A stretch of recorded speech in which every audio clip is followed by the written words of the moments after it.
जी, अस्सलाम वालेकुम नाज़रीन। नाज़रीन, किसी भी जान का चले जाना यकीनन इंतहाई अफ़सोसनाक है और आज जो ये ख़बर आ रही है कि इंडियन जेट क्रैश हो गया दुबई एयर शो में, तो वो जो पायलट बेचारा अपनी जान से हाथ धो बैठा है, ये एक इंतहाई अफ़सोसनाक ख़बर है। लेकिन इसके साथ-साथ मैं आपको ये भी बताता चलूँ कि इंडियन एयर फ़ोर्स और ज़लालत, इनका बहुत पुराना रिश्ता है।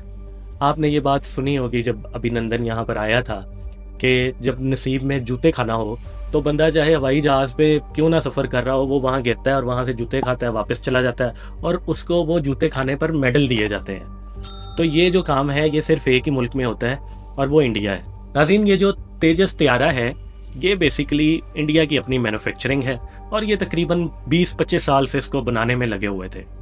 पिछले साल भी इनका एक त्यारा क्रैश हुआ था और इस साल एयर शो में जहाँ पे लोग कोशिश करते हैं कि अपनी बेस्ट चीज़ भेजें, वहाँ और भी 100 मुल्कों की कंपनीज और एयर फोर्सेज आई हुई थी जो कि बेहतरीन मुजाहिरा कर रहे थे।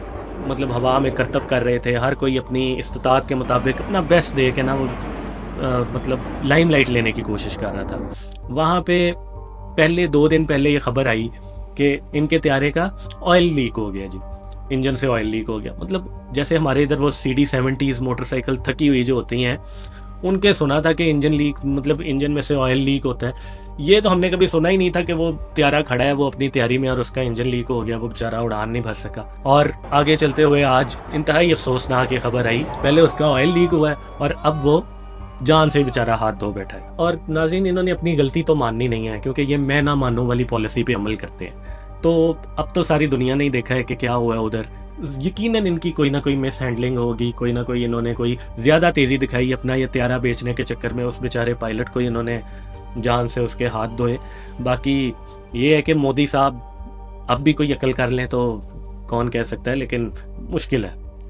तो अब मैं आपको इसकी डिटेल्स बताता हूँ। नाज़रीन, असल में ये कर क्या रहे थे, ये पाकिस्तान एयरफोर्स से मुकाबलेबाजी की पूरी कोशिश कर रहे थे क्योंकि इन्होंने देखा है कि दुनिया में पाकिस्तान एयरफोर्स PAF की बल्ले बल्ले हो रही थी जब से ये ऑपरेशन सिंदूर वाले मामलात हुए हैं। तो इनसे ये चीज़ हज़म नहीं हो रही थी। इन्होंने जनाब वो ट्रंप अपने हर बयान में वो कह रहे कि जी 7 प्लेन्स वर शॉट डाउन, इनको वो चीज़ तंग कर रही थी। तो इन्होंने सोचा कि कुछ अनोखा करके दिखाएं जिसमें हमें हमें क्या दुनिया को पता चले कि इंडिया के पास कोई ख़ास चीज़ है। अब राफेल उधर फ्रांस लेके आया हुआ था तो शायद इन्होंने सोचा होगा कि वहाँ फ्रांसीसी पायलट्स राफेल उड़ा रहे होंगे, उनके सामने हमारे पता नहीं उड़ा सकेंगे उस तरह से कि नहीं। लेकिन बस ज़लालत इनके मुकद्दर में थी, वो हो गई है। लेकिन फिर मैं बार-बार कह रहा हूँ कि वो बेचारा जो पायलट इस हादसे में जाँ बहक हो गया, उसके लिए वी आर रियली सैड। तो डिटेल्स कुछ इस तरह हैं दोस्तों कि ये वाक़या है दुबई के अल मखदूम इंटरनेशनल एयरपोर्ट का, जहाँ इस वक्त दुनिया का सबसे बड़ा दुबई एयर शो चल रहा है। आई विटनेसेस का कहना है कि इंडियन एयरफोर्स का तेजस मार्क 1 एयरक्राफ्ट अपनी परफॉर्मेंस दे रहा था। टेक ऑफ के कुछ ही देर बाद जब त्यारा हवा में मनूवर कर रहा था तो अचानक वो कंट्रोल से बाहर हो गया। उसकी फुटेज आपने देखी होगी कि वो उधर ही गिरा और बस वो फिर खबरें ये आ रही हैं कि पायलट अपने आप को इजेक्ट भी नहीं कर पाया।